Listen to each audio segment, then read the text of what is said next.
Assalamualaikum teman-teman. Tenang guys, ini bukan channel YouTube-nya Nusa dan Rara ya. Jadi, di sini aku bakal jelasin materi tentang logika fuzzi. Di sini aku bukan ahlinya ya, karena aku juga masih berstatus sebagai mahasiswa yang juga mendapatkan materi ini dari mata kuliah Sistem Cerdas. So, aku bakal share ke kalian apa yang udah aku dapetin dari materi ini.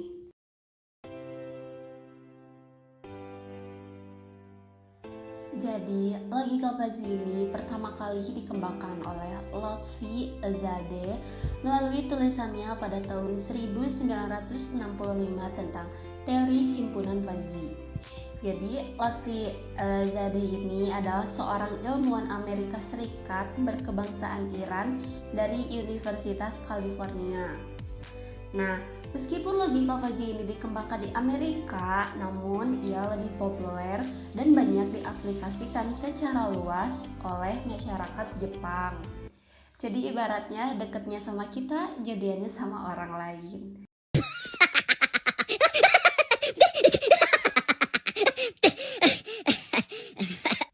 Saat ini banyak dijual produk elektronik buatan Jepang yang menerapkan prinsip logika fuzzi. Seperti yang ada pada kehidupan kita sehari-hari, contohnya yaitu mesin cuci, AC, dan lain-lain. Mungkin kita semua di sini bertanya-tanya ya, kenapa sih logika fuzzi ini ditemukan di Amerika tapi lebih banyak ditemukan aplikasinya itu di negara Jepang? Ternyata kultur orang barat yang cenderung memandang sesuatu persoalan itu hanya sebagai contohnya hitam, putih, iya, tidak, bersalah, tidak bersalah, atau yang setara dengan logikanya Aristoteles yaitu 1, 0. Nah, sedangkan kultur orang timur itu lebih dapat menerima dunia yang abu-abu atau fuzzi.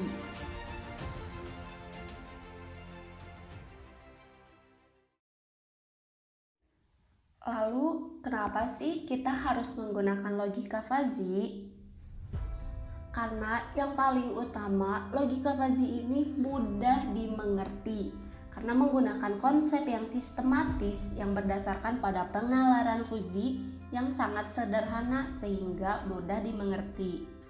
Lalu, logika fuzzi juga sangat fleksibel karena memiliki toleransi terhadap data-data yang tidak tepat.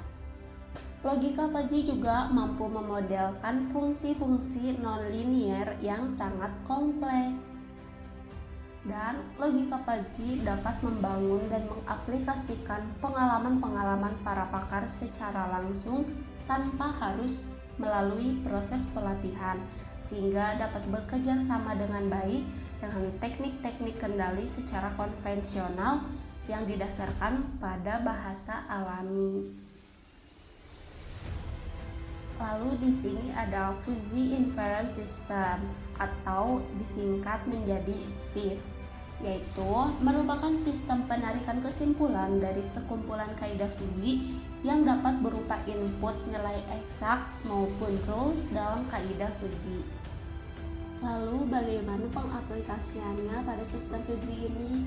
Jadi logika fuzzi ini menggunakan aplikasi MATLAB untuk praktik pengaplikasiannya. Jadi MATLAB ini menyediakan fasilitas untuk membuat sistem inference fuzzi atau FIS bernama Fuzzy Logic Toolbox atau FLT. Nah, FLT ini memiliki 5 jenis GUI untuk merancang FIS. Seperti yang terlihat pada gambar, ada 5 jenis GUI untuk merancang FIS. Yang pertama ada FIS Editor, yang kedua ada Membership Function Editor, yang ketiga ada Surface Viewer, yang keempat ada Rule Viewer, dan yang kelima ada Rule Editor. Di sini aku bakal jelasin satu-satu ya dari kelima itu.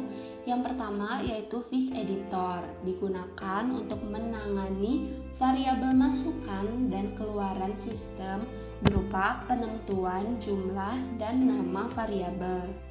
Jadi ini tuh yang mengedit jumlah dan nama variabel dari masukan dan keluaran sistem. Lalu yang kedua ada membership function editor. Di sini tuh digunakan untuk mendefinisikan bentuk fungsi keanggotaan dari setiap variabel, termasuk di dalamnya penentuan range variabel masukan dan keluaran, nama serta parameter variabel-variabel linguistik dari masing-masing variabel masukan dan keluaran. Lalu yang ketiga ada rule editor, yaitu digunakan untuk menentukan daftar aturan yang sesuai dengan kinerja sistem. Nah, yang keempat ada rule viewer, yaitu digunakan untuk melihat tampilan dari proses inferensi, yaitu untuk melihat aturan mana yang sedang aktif untuk mengetahui pengaruh buruk fungsi keanggotaan terhadap hasil dengan masukan-masukan nilai yang tepat yang dimasukkan ke variabel. Lalu yang terakhir ada surface viewer, yaitu digunakan untuk melihat tampilan dari proses inferensi, di mana melihat aturan mana yang sedang aktif untuk mengetahui pengaruh bentuk fungsi keanggotaan terhadap hasil dengan memasukkan nilai-nilai tepat variabel masukan.